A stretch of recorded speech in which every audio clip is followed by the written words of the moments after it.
Today on Face the Nation, Education Secretary Arne Duncan on President Obama's speech to school kids, swine flu, and fixing America's educational system.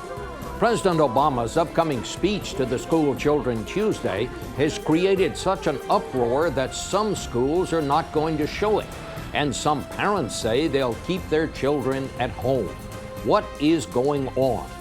And are the schools prepared for the onslaught of swine flu this fall? Then to the deeper problems. We spend more per capita on students than any country in the world, yet our students lag behind those in most nations. Can our schools be fixed? Those are the questions for Education Secretary Arne Duncan.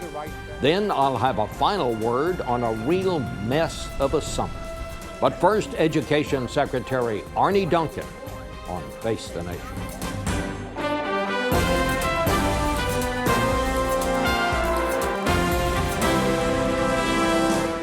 Face the Nation with CBS News Chief Washington Correspondent Bob Schieffer.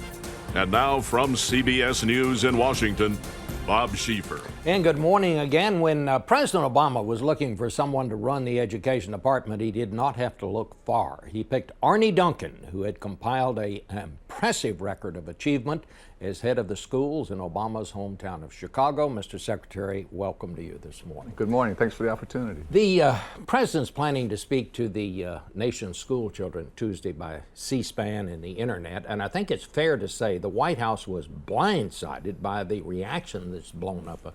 A real firestorm. Conservatives are in a rage. Glenn Beck spoke for many of the talk show people when he said, these are his words, they are capturing your kids. Stand guard, America, your republic is under attack. Jim Greer, the chair of the Florida Republican Party, complained that taxpayer dollars are being used to spread President Obama's socialist ideology. Even one of the usually moderate voices in the Republican Party, Tim Pawlenty, the governor of Minnesota, said it is disruptive. I don't think he needs to force it upon the nation's school children. I guess my question to you, Mr. Secretary, what is going on? It's been pretty interesting, but the president's whole message is about personal responsibility and challenging students to take their education very, very seriously. And we have some important goals for the country. We want to see more high-performing schools. We want to see more students improving their academic achievement. We want to see more students going to college and succeeding and graduating. None of those things happen. It's impossible if students aren't working hard every single day. And it's amazing to me, the last time a president spoke to the nation's children was in 1991. The real question I have is, why has it been 18 years since a president has addressed our nation's youth? And schools can do this, they can not do it, they can watch it during the school day, children could watch it at home with their families, they could watch it a month from now, they could never watch it. It's purely voluntary. But I think all the drama, all the hoopla, at the end of the day, if the president motivates one C student to become a B student, one B student to become an A student, or one student who's thinking about dropping out to stay in school and take their education seriously, it's all worth it. What about we hear that some parents are going to keep their kids at home. Yeah. Again, that's just silly. They can go to school, they can not watch. It's just, going to be, 18-minute speech, and so that just doesn't make any sense. And I understand you have decided now to make the text of the speech public tomorrow. Text will be available tomorrow on the White House website, and people can look. And again, this is all about the president challenging our young people to take responsibility for their education. We can have the hardest working teachers, we can have the best textbooks, we can have the most modern buildings. If students aren't committing to work hard every day, to have a good work ethic, to set goals, to really aspire to something, it's all for naught. And you're not going to cancel, the president's not going to cancel the speech. Oh, no, sir. There was one question that I did have in some of the study materials that you sent out to some of the schools to accompany this. At one point, they suggested they write letters to the president about how they could help him. I understand you have changed the wording in that. This was guides that were put out by teachers for teachers, and there's one that wasn't worded quite correctly. It was talking about helping the president hit his goal of having the highest percent of college graduates by 2020. He's drawn a line on the sand in that. We just clarify that to say, write a letter about your own goals and what you're going to do to achieve those goals. So again, it's really about personal responsibility and being accountable, setting real goals, and having the work ethic to see them through. Were you surprised at this reaction? It's the kind of things I frankly don't pay any attention to. We have major problems. We have major challenges in this country, Bob. We have more homeless students than we've ever had, and we have teachers and social workers and counselors working so hard to bring them into school and keep them there, and I want to thank them for that effort. We have a dropout rate that's staggering. 30% of our students don't graduate from high school. That's 1.2 million students every single year, ninth graders that don't complete 12th grade. We have to educate our way to a better economy. This is about global competitiveness. So I don't spend any time on the silly stuff. I try and stay laser-like focused on really dramatically improving what's going on for our nation's children. The Secretary of Homeland Security, Janet Napolitano, said last week that the nation should get ready for a big influx of swine flu. We know the first vaccines are not going to be ready until October. Are the schools going to be ready for this? Yeah, schools have done a phenomenal job so far. I just really want to thank them, both K-12 and higher education. We're asking for a couple things. We're asking for prevention first. We're asking for close monitoring by parents and really employing common sense. So if students are sick, if they're coughing, please don't send them to school. We really want to keep schools open as much as we can. I was taught as a child to cover my mouth with my hands when I cough. That's wrong. Cover it with your sleeve. Wash hands thoroughly and frequently, and so far things are going very, very well. Once the vaccine becomes available in mid-October, we absolutely want the vaccine to be available at schools. We think it's a great distribution spot. We have students, and again, for families who want their child to receive the vaccine, we want them to be able to do it at schools. Well, do you think that it should be mandatory? No, I don't think we should mandate anything like that. Again, I think we should make the option available, and I'm sure my wife and I would like our children to receive the vaccine, but we should never mandate something like that. And it's up to parents. And what about keeping the schools open? When do you have to decide, or when should administrators decide to close a school? It's really closing as a last resort, because continuity of learning is so important. As you know, we have so many working families. When schools close, it creates tremendous social disruption. So if you reach a horrible critical mass where you have to, we'll do that. We're really trying to say if you're sick, stay home until 24 hours after the fever breaks. That's when you become less contagious. But schools are really trying to stay open. So far, they're doing a great job. I checked on Friday. We had about 24 schools closed around the country. We have 95,000 schools open. But you have how many? 24 there that are 24 closed? around the country that were closed. They closed for a short period of time, then they reopened. I noticed one story on the wires this morning. At least 2,000 students at Washington State University are apparently already showing signs of swine flu. Yeah, and college is doing a great job. They're actually creating some dorms for students that have H1N1. And again, this idea of social isolation is important. People are helping out. Emory University is doing a great job of it, as are many others. And people are being thoughtful. And what I've really seen, frankly, is an outbreak of common sense. People being thoughtful and doing the right thing. So I trust you're worried, but not that worried about it. Well, we're prepared for the worst, but you're hoping for the best. But yes, you absolutely have to be prepared. And again, the more the schools are part of the solution, the more the schools become vaccination centers, the more we help solve this thing. That's the right thing for us to be doing. And we've talked to principals and counselors and social workers around the country, and everybody wants to help. Everybody wants to contribute. Let's talk about some of the more long-term problems with the schools. It is generally acknowledged here and abroad that most of the top universities, maybe 90% of the top universities in the world, are in the United States. We have a world-class higher education system. And then when we look at our school systems from kindergarten through high school, we find that even though we spend more per child than any other country in the world, our students continually lag. They're near the bottom in science and math compared to other countries in the world. I know you're trying to change that, but let me just ask you first, how did we get to there? It's a great question, Bob. I honestly think as a country, we've lost our way educationally. And we're all focused on the economic crisis. I really believe we have an education crisis in our country, and we have to educate our way to a better economy. That's the only way that we get there. And other countries, we used to lead the world in the percent of college graduates. A lot of people still think we do. We've flatlined, and many other countries have passed us by. There was a recent international comparison of 15-year-olds' math results. The United States was 31st in the world. That's not who we are, but that's reality today. So we have to get dramatically better. And again, I just feel this huge sense of urgency. We have to dramatically increase the graduation rate. Think about 30% of students dropping out, 1.2 million students a year. There are no good jobs out there. What are they going to do? They're basically condemned to a life of poverty and social failure. We have to graduate many more students. We have to make sure many more of those who graduate are prepared for some form of higher education, 4-year universities, 2-year community colleges, trade, vocational, technical training, whatever it might be. A high school diploma does not begin to be enough in today's competitive economy. But if you're dropping out from high school, there's nothing out there for you. And we have to work with a real huge sense of urgency to drive that dropout number down as quickly as we can and increase the graduation rate. More money has been allocated by this administration to education and to the education secretary than I can remember any education secretary having.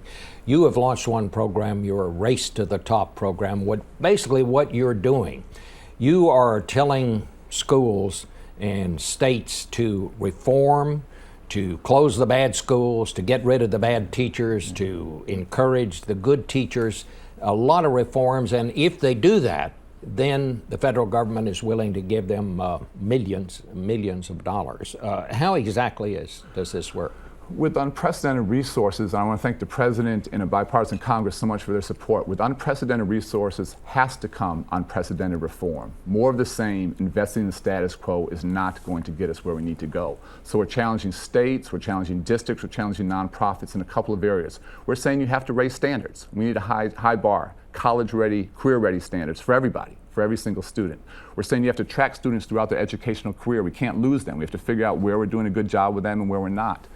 In education, great teaching, great principals matter tremendously. I think the teachers around the country are literally the unsung heroes of our society. How do we get more great teachers, more great principals? How do we support them? How do we help them be successful? And finally, when schools simply aren't working, do we have the political will? Do we have the courage to fundamentally turn them around? We talk so much about the dropouts. We have about 2,000 high schools in the country, Bob, that produce 50% of our nation's dropouts. 2,000 high schools, 50% of our nation dropouts, and 75% of the dropouts from the minority community, African American, Latino young boys and girls. That's unacceptable. Again, we have to be willing to have the courage to do the right thing. Well, one of the things that you're putting emphasis on is accountability, and you're saying you have to reward the good teachers, get rid of the bad ones, and the teachers' unions are very nervous about this because they don't like tying teacher performance to test results, standards, as you're talking about. How are you going to get them to do that? Well, let me broaden it out first. We're challenging everyone. This goes back to the President's speech on Tuesday. We're challenging everyone to take responsibility for doing better. What bothers me, Bob, in education so much is that we all point fingers. We blame each other. The higher education blames high schools, saying the students aren't ready. The high schools blame the elementary schools. The elementary schools blame early childhood. And guess who early childhood blames? The parents. And guess what? These are all our children. We all have to come together. We have to stop pointing fingers. We all have to look in the mirror and say, what can we do dramatically better to, again, make sure many more students are going to great schools, many more students are prepared to fulfill their dreams. And so we all have to move outside our comfort zones. I've actually never been more impressed with the national leadership of both unions, the AFT and the NEA. Randy Weingarten, Dennis Van Royko, I've been spending a tremendous amount of time with them. They are passionate, they are committed, they are enlightened union leaders, and we all have to work hard. We all have to move outside our comfort zones, not just the unions, students, parents, principals, us as a Department of Education. We all have to behave in very different ways to get dramatically better results. You're talking about national standards. What does that mean? I'm talking about having common college-ready, career-ready standards. And what we've had under No Child Left Behind, one of the many problems of No Child Left Behind, is we've had 50 different standards, 50 different goalposts. And in many states, including the one I'm from, in Illinois, due to political pressure, those standards have been dummied down. And let me take a moment on this. In too many places, I think, Bob, we're lying to children. And let me explain what I mean. If a child hears they are, quote unquote, meeting a state standard, that child, that parent, the logical assumption is they're going to be on track to be successful. But in way too many places around the country, children that are meeting that standard, because the bar is so low, because it's been dummied down, they're barely able to go to graduate from high school, and they are totally inadequately prepared to be successful in higher education. That has to change. We have to stop lying to children. We have to raise the bar for everyone. We have to have high expectations. We've got to make sure that every student who graduates from high school is both college ready and career ready and has a chance to fulfill their dreams. How long do you think it will take to get national standards? Well, this is being led not by us. It should never be led by us. It's being led exactly at the right place, at the local level. All the good ideas for education, they're never going to come from Washington. They're always going to come from great local educators. So the state school chiefs, the National Governors Association, we have 47 states today voluntarily working together on these standards. The business community has been crying out for this. Both unions are absolutely on board with this. You have great nonprofits, College Board, Achieve, Gates working together. And it's so interesting, Bob, 2 or 3 years ago, this was the third rail. You couldn't talk about raising the bar, couldn't do it. Now you see this national movement led at the local level to move in the right direction. I couldn't be more encouraged. Long way to go, not there yet, but this is absolutely the right thing to do for our nation's children and for our nation's long-term economic competitiveness. We have to educate our way to a better economy. It's the only way we're going to get there. All right, we'll take a break here. We'll come back in a minute. We'll talk about charter schools, and we'll talk about this whole business of No Child Left Behind and what you think about it and how it needs to be changed in a minute.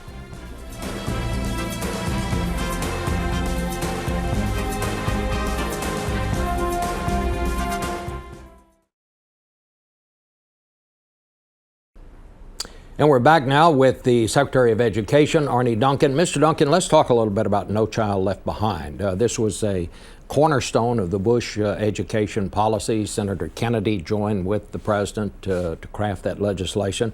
It's left a lot of people disappointed, and you don't seem to be much of a fan of it. What needs to be done with it in your view? A number of things need to change. First of all, it's desperately underfunded. And again, thanks to this president's tremendous leadership and Congress's support, with, as you said, $100 billion in new money for education. Never enough in this tough economy. You know, you'd love to do more. But what we did is we staved off an education catastrophe. Thanks to the money in the Recovery Act, we would have had hundreds of thousands of teachers who were going to be teaching starting last week and this week who would have been out of jobs. Teachers, social workers, counselors. We would have seen class size go from 25 to 40. And I'm just so thankful we staved off that education catastrophe. So significant new funding, north of $10 billion for Title I, poor children, north of $10 billion for IDEA, children with special needs. We have to put our money where our mouth is. But having said that, there are many other things we have to do. Money alone is never going to solve this problem. A big problem with No Child Left Behind is they are very, very tight on how you get to your goals, but very loose on what the goals were nationally. Again, 50 states did their own thing. I want to fundamentally flip that on its head. Have a high bar, high goal, common, college-ready, career-ready standards, but be much looser. Let the great ideas come from the local. Great teachers, great principals, great school districts, great states. Be loose on how you get there. No Child Left Behind was very prescriptive on the method, very loose on the goal. That is fundamentally backwards, and we want to turn that on its head. Now, you're also talking about merit pay for the good teachers. A lot of the unions are very suspicious of that. Do you think you have any chance of getting that? What we want to do is we want to reward excellence. And what I said, Bob, is in education, it's interesting to me. We've been scared to talk about excellence. And we have teachers and principals that every single day around this country are performing miracles. They're helping children who are overcoming horrendous difficulties at home, in the community, might not be safe, stay focused in education and be successful and break those cycles of poverty and social failure. We can't do enough to recognize excellence, to reward it, to learn from it, to replicate it, to shine a spotlight on it. And I think great teachers and great principals need to be rewarded. Having said that, no teacher goes into education to make $1 million. They go in for the most altruistic reasons. They want to make a difference. They're absolutely committed to their children. But recognizing great teachers, great principals, putting them in historically underserved communities, inner city, urban, rural, and making sure in areas where we don't have enough great teachers, math and science, we pay teachers a little bit better there. And obviously these are decisions that have to be made by local school boards and by the states, but the way you encourage that, I take it, is by telling them if they're willing to do these things and the federal government is willing to compensate. Right. We have unprecedented discretionary resources. Again, states can compete for them, and you talked about the $4.35 billion race to the top. We actually have collectively more than $10 billion in discretionary resources. We've never had so much money to invest. And I talk so much about the challenges, but I'll tell you why I'm so hopeful and so optimistic. We've never had more great teachers, more great classrooms, more great schools, more great school districts in the history of our nation. There's been this flourishing of innovation and entrepreneurial educators. And I don't have to come up with any good ideas. What I need to do is invest in what works, take to scale those best practices, make sure that where it's working in 2 schools, let's have it work in 10. Where it's working in 2 school districts, let's go to 20. We have an unprecedented chance to invest in innovation, to invest in best practices, and really make sure that every child has an opportunity to fulfill their dreams, not just a few. Let's talk a little bit about charter schools. These are schools, of course, that are organized, they get public funding. but they also are able to raise their own money, and they don't have some of the restrictions that you find in other public schools. Some people say they're not as good an idea as we once thought they were. There's been one study, I think, out of Stanford that said they haven't performed as well as many people thought they were. What's your take on charter schools? I've said repeatedly, I'm not a fan of charter schools. I'm a fan of good charter schools. And what does it take to have a good charter school? A couple of things have to happen. In too many places, this hasn't been the norm around the country, but a couple of conditions have to be in place. First of all, this is not let 1,000 flowers bloom. There should be a very high bar to entry. The chance to educate children, I think, is a sacred obligation, and we should be picking the best of the best to open charter schools. Once you decide who those are through a very competitive, rigorous process, charter school operators need two things. They need real autonomy. These are innovators. They need to be freed from bureaucracy. By definition, they have a different educational vision. You have to give them the space to let them move and run. But you have to couple that autonomy with real accountability, and you have to hold them accountable for results. And we had 5-year performance contracts when I ran the Chicago Public Schools. I was lucky to start many successful charter schools, but I closed 3 for academic failure. And so you have to couple that autonomy with real accountability. Finally, more and more, we need to see charter schools and traditional public schools, and these are all public schools, these are all our children, these are all our tax dollars, they just share best practices. Great charters can learn from district schools can learn from charters. There's been some distrust, and again, when adults fight, when there's adult dysfunction, children lose. So making sure folks talk. What's interesting is some of the best charter schools are run by union members, and the charter school movement actually was, in part, was founded by Albert Shanker, the legendary head of the AFT. And I think charters can also be laboratories for innovative labor management agreements. So I think there's so much we can learn where they're working. Let's do more of them. Let's replicate. There are some extraordinary charter schools around the country where they're not working. They're second tier, third tier. Let's be honest about that, and let's close them down. And that's one of the things you are talking about. We have less than a minute. Closing schools. That's sometimes more difficult than people think it is. Well, what I'm talking about is where schools aren't working. If you took the bottom 1% of schools nationally, by any definition, where dropout rates are 60, 65, 70%, where students are falling further and further behind every single year, let's not tinker around the edges. Let's not look for incremental change. Children have one chance, Bob, to get an education, one chance. Let's come in and let's fix it, and let's give them a chance to be successful long term. Let's not tinker around the edges anymore. Can't afford to do it. All right, Mr. Secretary, it's so nice to have you with us this morning. When I'll be back in a moment, I'll have a final word on the happenings of this summer.